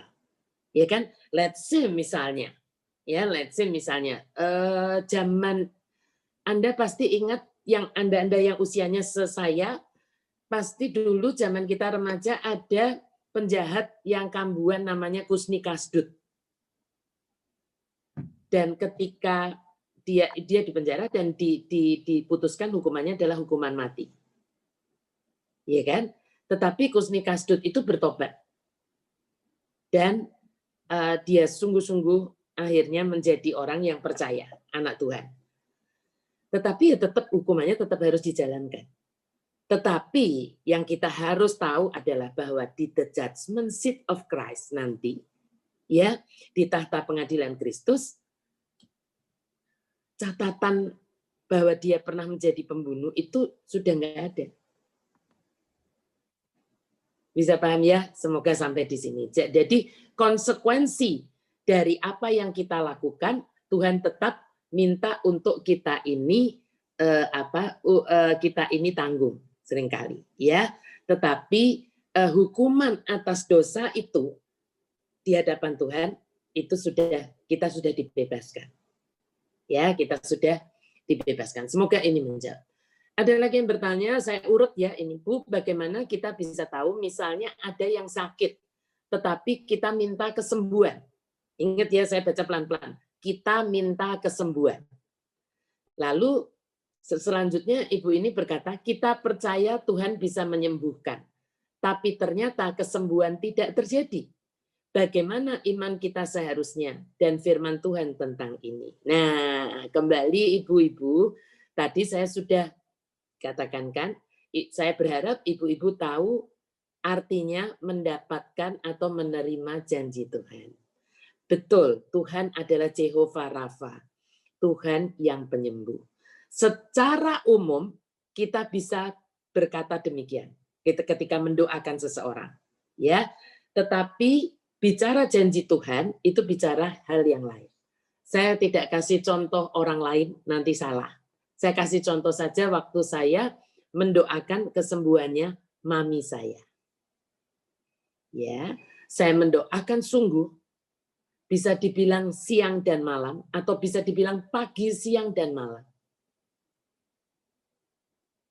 Tetapi Tuhan terus berbicara kepada saya tentang kesembuhan batin dan bukan kesembuhan fisik.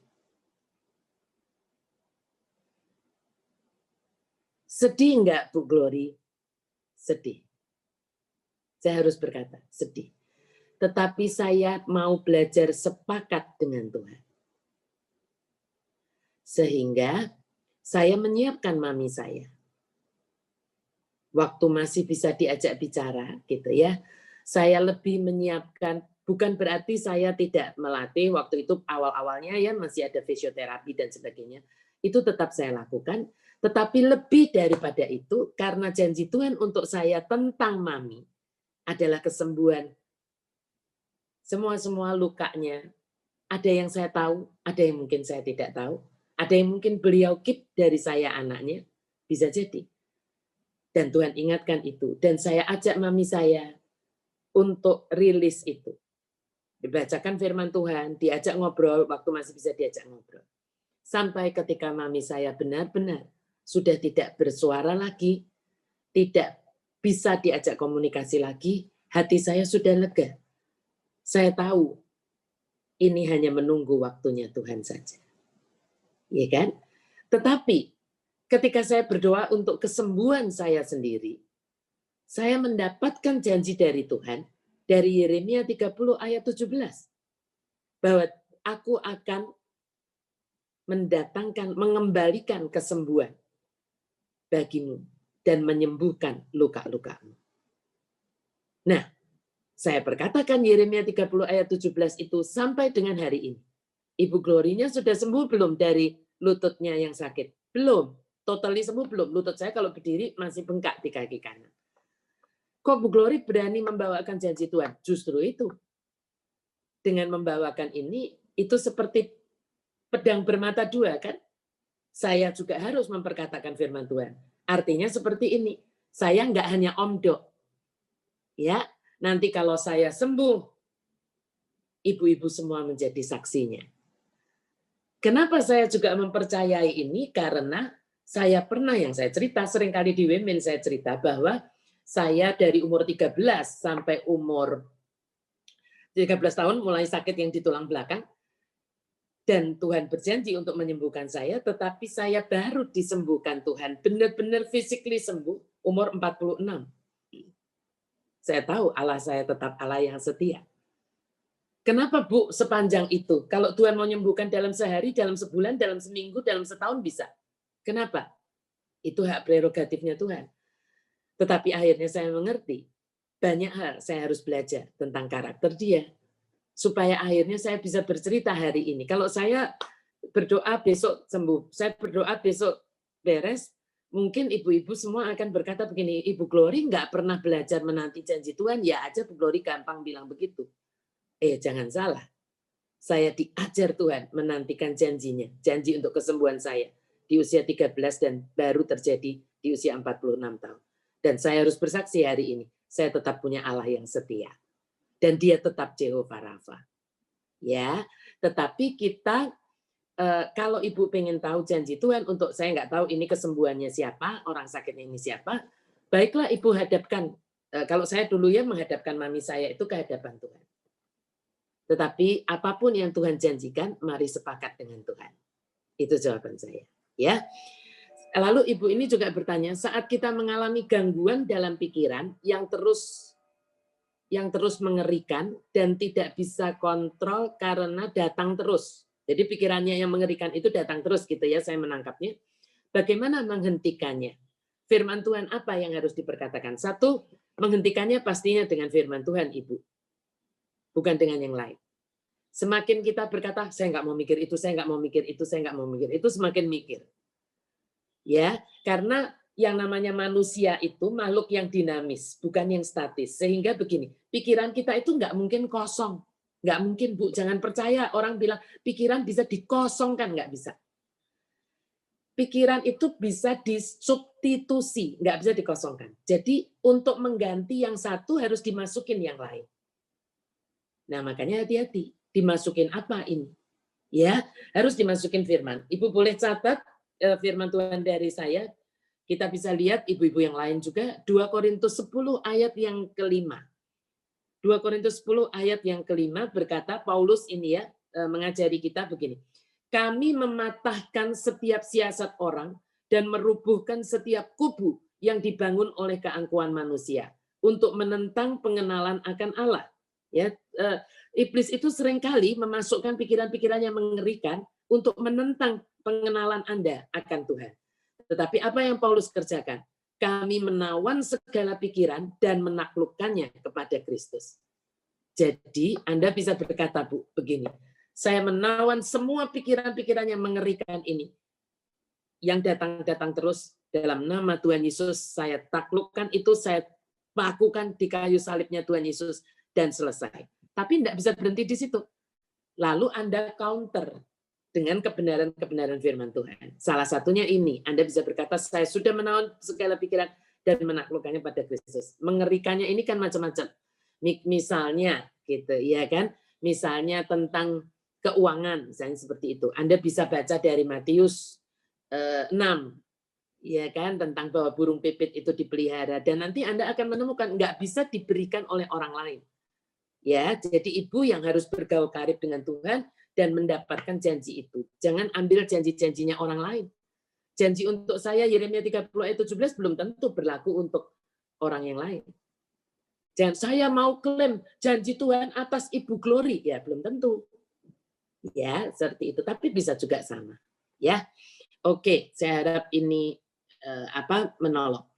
Ada lagi yang bertanya, Bu Gloria, baru Kamis lalu anak saya grade 8 dan kami dipanggil di sekolahnya. Dianjurkan pindah cari SMP lain yang sesuai. Saya sedang mencari sekolah yang tepat. Mohon dibantu didoakan sebaiknya kemana. Waduh, ini konseling tentang sekolah. Ya, cari janji Tuhan, tetapi sebetulnya kalau ini kita bisa ada patokan, kecuali Tuhan ada janji khusus ya, harus bersekolah apa, di mana, seperti itu gitu ya. Tetapi kalau tidak gitu ya, karena ini masih SMP, kalau saya pribadi, kalau Ibu tanya saya pribadi, pastinya saya sangat setuju kalau Ibu menyekolahkan putra-putri itu di sekolah yang dasar imannya kuat. Seperti itu. Ya, saya tidak pernah menyesal anak saya itu dari TK sampai dengan SD kelas 6 bersekolah di sekolah yang dasar imannya kuat. Apa itu? Dari kecil diajarin saat teduh, diajarin menghafal ayat dan sebagainya. Sehingga ketika dia remaja bersekolah di sekolah yang tidak terlalu mengajarkan iman yang kuat, hanya pelajaran agama saja, dia sudah terbiasa untuk saat teduh. Dia sudah terbiasa untuk baca Alkitab, menghafal, dan sebagainya. Menghafalkan ayat-ayat firman Tuhan. Jadi guidance-nya itu. Kalau tanya sekolah mana lebih baik dari yang satu dan lainnya, biasanya ibu-ibu itu punya tolak ukur yang agak aneh. Sekolah yang bermutu adalah sekolah yang memberi tugas banyak.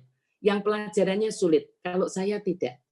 Ya, sesuai itu dengan kemampuan putra-putri kita, disekolahkan di sekolah yang pelajarannya sulit, anak kita stres, ya malah nggak menghasilkan apa-apa. Tetapi kalau anak kita memang pinter banget, disekolahkan sekolah yang enteng-entengan, ya memang nanti membuat anak kita menjadi malas. Jadi ibu yang paling tahu yang pas. Tetapi yang utama dan terutama sebelum itu adalah yang dasar imannya itu kuat. Kalau ada kekurangannya, semua sekolah ada kekurangannya. Saya banyak diminta jadi konselor di beberapa sekolah yang biasa maupun internasional, hampir semuanya ada kekurangannya. Ya, tetapi jangan sekolahkan anak di sekolah yang tidak ada dasarnya apa-apa, yang terserah anak-anak. Ya, nah itu gawat. Oke, itu mungkin jawaban saya. Ada lagi, saya baca dulu, Bu, bagaimana kalau kita mendoakan untuk suatu perkara seperti sakit atau masalah diselesaikan, apa mungkin Tuhan tidak menjawab karena dia mempunyai rencana lain untuk kita, apakah di akhirnya nanti kita bisa mendapat apa yang kita doakan. Nah, kalau ini bicara apa yang kita doakan, dengan apa yang ada di benaknya Tuhan, memang seringkali berbeda. Ada firman-Nya toh, betapa jauhnya pikiranmu dari pikiranku. Kan gitu ya, rancanganmu dari rancanganku. Seperti itu. Tapi yang pasti rancangan Tuhan pasti yang terbaik. Sehingga saran saya, ketika kita mendoakan sesuatu, kita tetap berkata seperti yang diajarkan oleh Tuhan Yesus, seperti yang Maria juga katakan, ya Bunda Maria katakan, terjadilah padaku menurut perkataanmu. Tidak pernah salah. Itu pasti tidak pernah salah. Karena kehendak Tuhan atas hidup kita tidak pernah jelek. Kita mendoakan yang baik, menurut siapa? Ya, tetapi otak kita ini terbatas. Mata kita ini bisa melihatnya terbatas. Ya kan? Dulu saya waktu diveto Tuhan, waktu pacaran ya dengan yang sebelum Pak Gana, saya juga berpikirnya ketika itu diveto saya bakal menjadi biarawati. Saya berpikirnya begitu. Karena menurut saya yang diveto ini sudah yang terbaik.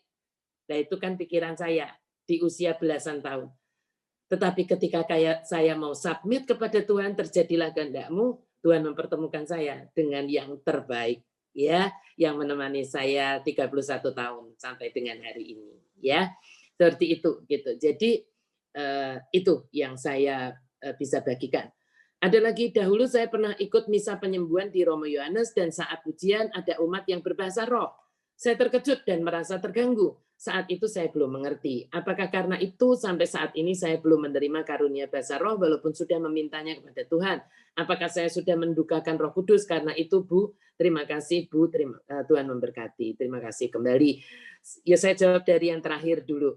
Apakah saya sudah mendukakan Roh Kudus? Oh tidak, Bu. Pasti saya bisa menjawab Ibu tidak mendukakan Roh Kudus. Karena begini, untuk kita bisa mendukakan Roh Kudus itu ada tingkatannya dulu. Jadi istilahnya pertama kali Ibu ndablek gitu orang Jawa bilang. Diingetin berkali-kali Ibu nggak mau. Nah, itu baru mendukakan. Ya. Dan kalau itu terus-menerus akhirnya itu seperti memadamkan Roh Kudus. Gitu. Ya, kalau sudah padam kita tingkat yang lebih tingginya lagi baru itu menghujat. Jadi saya bilang kalau Ibu misalnya hanya merasa terganggu karena Ibu tidak tahu waktu itu, minta ampun saja sama Tuhan. Ya, tetapi perkara mendapat karunia bahasa roh, namanya saja karunia. Itu terserah yang memberi. Ya, tetapi diakukan. Saya dulu sudah pernah cerita ya, yang saya itu marah kepada orang yang berbahasa roh. Ya bisa jadi itu seperti menolak. Tapi minta ampun saja Bu sama Tuhan. Minta ampun sama Tuhan. Tuhan kita adalah Tuhan yang pengampun. Apalagi yang Ibu ingini adalah sesuatu yang itu membuat Ibu makin dekat sama Tuhan gitu ya. Nah, tetapi ini kita juga belajar bahwa memang berbahasa roh itu kita minta hikmat dari Tuhan. Ya, pasti nanti Tuhan juga tuntun. Itu jawaban saya. Bu Glory, selain doa dan baca firman, cara apa lagi yang bisa membuat kita mendapatkan atau mengalami pertemuan dengan Tuhan supaya kita bisa lebih dekat dengan Tuhan? Ya, banyak Bu. Ya, tahun ini kan saya membahas sebetulnya walaupun tidak selalu diberi judul Encountering with God, tetapi sebetulnya sesi-sesi yang saya bawakan kalau Ibu terus rutin mengikuti Dunamis, pasti Ibu akan menemukan jawabannya. Ya, bagaimana untuk kita bisa mengalami God's encounter. Ya, seperti itu gitu. Satu yang kemarin sudah dibagikan, hunger, rasa lapar. Ya, firman-Nya berkata orang yang haus dan lapar akan kebenaran kan akan dipuaskan. Ya, gitu. Jadi salah satunya adalah hunger. Nah, nanti semakin Ibu mengikuti PA dari Dunamis kita yang hari Jumat, Ibu pasti akan mengerti bagaimana caranya akhirnya bisa mengalami yang namanya God encounter. Ya, yang Jumat malam ini saya akan membawakan judulnya Dead but Still Deadly. Sudah mati tapi masih mematikan. Apa itu? Nah, silahkan ikutin.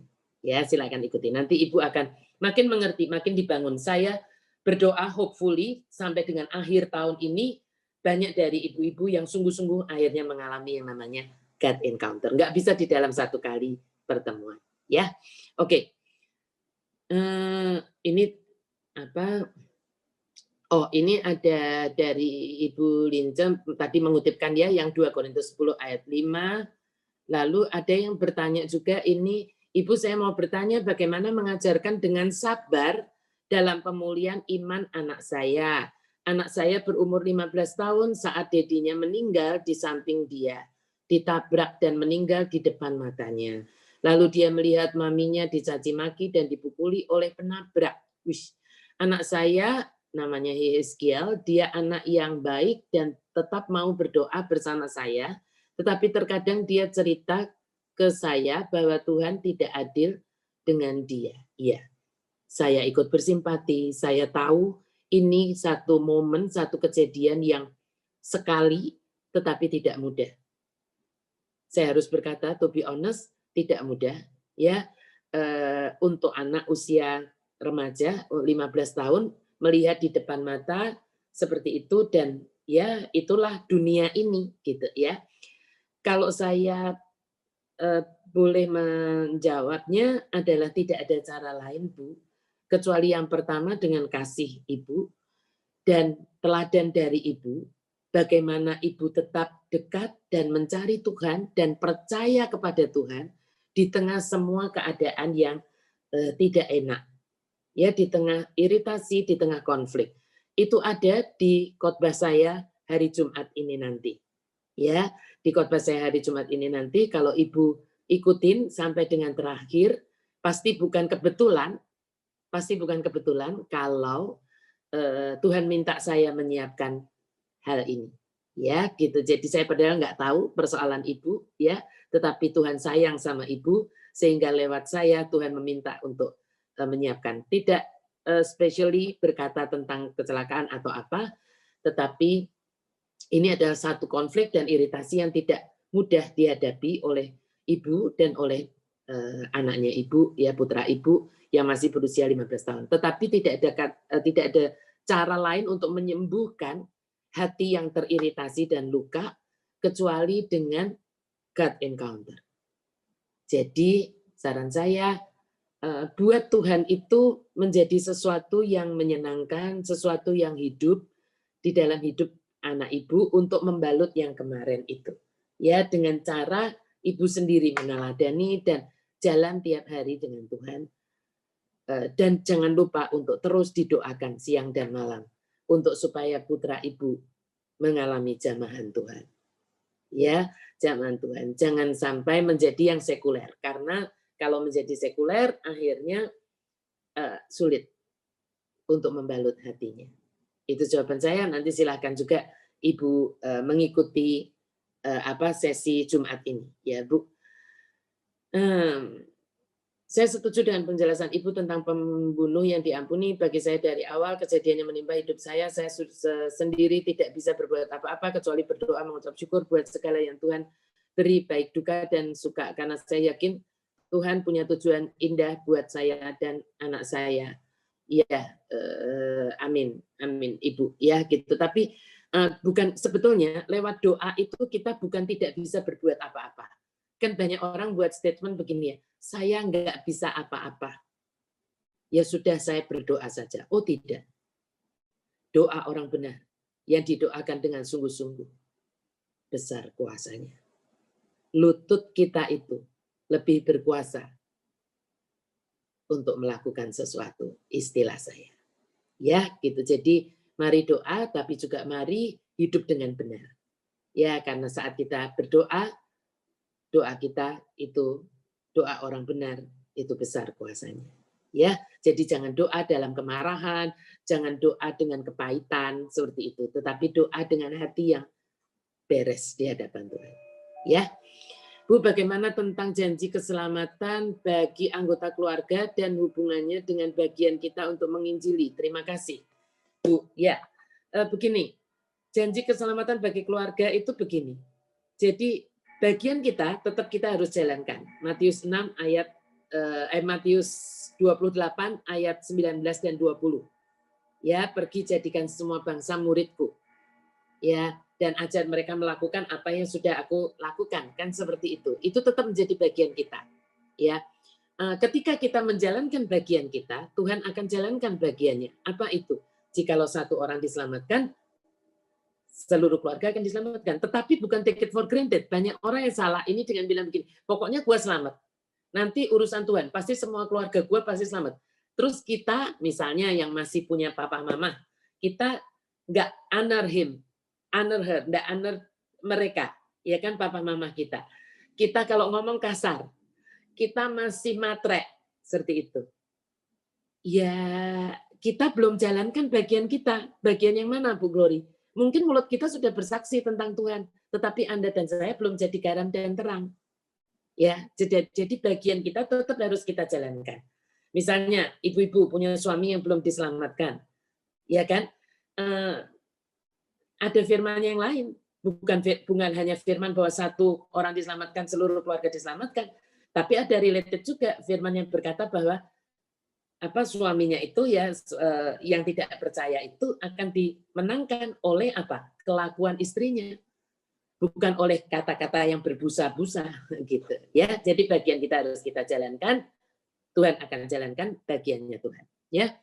Maaf Bu, hanya oh ya, silakan Ibu tentukan mau dijawab semua, dibatasi, kita tetap catat pertanyaannya. Iya. Rasanya sudah semua ini ya. Doa seperti apa yang baik didoakan, doa yang singkat saja, spontan, atau doa yang di buku-buku atau pakai novena atau apa? Jawaban saya, doa yang keluar dari hati kita. Ya, dan doa yang sungguh-sungguh tidak memikirkan didengar orang atau dengar siapa, tetapi tutup pintu hati kita maksudnya ya, hanya kepada Tuhan. Doa yang keluar dari jeritan hati pasti itu yang diterima. Ya. Oke, terima kasih kembali ibu-ibu semuanya. Rasanya sudah saya jawab semuanya. Saya Maaf kembali ya, tadi di waktu Ibu khotbah ada pertanyaan dari Ibu Iwani. Oke. Bu Glory, maaf mau tanya apakah Feng Shui itu termasuk pekerjaannya setan? Begini, saya tidak mau menghakimi Feng Shui itu setan, saya nggak mau bilang begitu. Tetapi begini, kenapa harus bertanya gitu ya kan? Misalnya, oh ini pintu menghadap mana, ini menghadap mana, ini harus ditaruh apa ya? Satu, yang menjadi kita itu hati kita, pertanyaan kita harus tanya kepada hati kita dulu. Kita percaya penuh enggak bahwa Tuhan itu yang menggenggam hari depan kita? Itu dulu. Iya kan? Kita percaya penuh enggak itu? Kalau kita jawabannya percaya penuh, kenapa mesti urusan pintu? Kenapa mesti urusan jendela? Kenapa mesti urusan meletakkan sesuatu di rumah kita? Itu. Ya, karena begini. Apapun yang itu, gitu ya kan, bukan dari Tuhan, ya, itu akan membuat fokus kita itu bergeser. Kalau, gitu ya kan, kalau itu nanti kita itu berhasil, kita akan bilang bahwa oh ini karena saya naruhkan, gitu ya kan, karena saya pindah pintu saya, itu. Nah. Tapi pertanyaan yang pertama harus dijawab dulu. Apakah kita sungguh-sungguh percaya bahwa yang menggenggam hari kita itu Tuhan Yesus? Kalau jawabannya percaya, jangan pernah Yesus plus-plus. Yesus adalah jawaban. Itu saja. Ya, gitu. Jadi nggak usah pakai plus-plus. Nggak usah pakai plus-plus. Itu. Ya, dan kalau percaya, jangan pernah menduakan Yesus. Jangan bilang begini, saya percaya kok sama Yesus. Tapi yang itu kan juga maksudnya baik. Itu seperti saya kan sudah pernah membawakan di year end celebration kita tahun berapa ya, yang judulnya No Rival, ya kan? Ibu-ibu mau nggak kalau bapak suami ibu bilang, saya tuh sayang banget sama kamu, tapi gitu ya, saya ya mengganti si A ini, gitu ya. Kenapa? Karena si A ini perlu saya tolong. Ya kita pasti bilang tolong aja, tapi nggak usah terus digandeng kan, bilang begitu, ya. Seperti itu. Ya, jadi itu jawaban saya. Oke, ada lagi Marta atau sudah? Sudah sih Bu, sudah. Sudah ya. Kalau sudah mungkin kita akan masuk sebelum saya berdoa, kita mau nyanyikan satu lagu dulu ya, Zil? Iya, Bu. Ya, Bu, oke. mari kita Menyanyikan, setelah itu saya akan berdoa dan kita akan berdoa penutup, berdoa untuk berkat. Jadi ibu-ibu yang masih bisa jangan leave dulu. Kita akan doa berkat juga dan kita akan doa persembahan. Nanti akan ditampilkan juga ibu-ibu kirim persembahannya kemana, khusus untuk PA Women ini ditransfernya ke rekening Women saja. Ya, biasanya kan macam-macam itu, tapi ini ke rekening Women saja. Ya. Jadi jangan leave dulu, kita mau menyembah Tuhan dengan lagu penutup. Ini bagus sekali lagunya. Saya akan berdoa setelah itu dan masih ada pengumuman juga. Yuk, silakan Sisil. Ya. Terima kasih Yesus. Saat ini kami mau merendahkan diri di hadapan-Mu Tuhan. Seperti wanita yang datang mengurapi-Mu, menangis di bawah kaki-Mu. Saat ini kami mau datang dengan hati yang hancur Tuhan. Kami mau membawa beban kepedihan kami, luka-luka kami, dan harapan kami hanya kepadamu Tuhan Yesus. Kami percaya Engkau yang sanggup mengubahkan air mata duka cita menjadi air mata sukacita. Seperti wanita mengurapimu, menangis di bawah kakimu. Demikian hidupku mau mengasihimu. Yesus, Engkau baik bagiku. Sekali lagi katakan, seperti wanita mengurapimu, menangis di bawah kakimu. Demikian hidupku mau mengasihimu. Yesus, Engkau baik bagiku. Sampai akhir ku menutup mata, ku tetap setia menanti janjimu. Sampai ku dapatkan mahkota kehidupanku, ku tetap setia melayanimu. Siang hari ini, kalau kita mau nyatakan setia kita pada Tuhan, nyatakanlah dengan hati yang sungguh percaya dan sungguh mengasihi Tuhan kita Yesus. Karena Yesus sudah membuktikan terlebih dahulu kesetiaannya lewat kayu salib. Dia sudah memberikan semuanya buat kita. Mari kita berikan seluruh hidup kita untuk setia melayaninya, untuk setia mengasihinya, untuk setia mengikut Dia sampai akhir hidupku. Sampai akhir ku menutup mata, ku tetap setia menanti janjimu. Sampai ku dapatkan mahkota kehidupanku, ku tetap setia mau melayanimu. Nyatakan iman Tuhan sampai akhir. Ku menutup mata, ku tetap setia menanti janji-Mu sampai ku dapatkan mahkota kehidupanku. Ku tetap setia mau melayani-Mu sampai ku dapatkan mahkota, sampai ku dapatkan mahkota kehidupanku. Ku tetap setia mau melayani-Mu sampai ku dapatkan mahkota kehidupanku. Ku tetap setia mau melayani-Mu. Mampukan kami untuk tetap setia melayani-Mu Tuhan sampai akhir hidupku. Amin.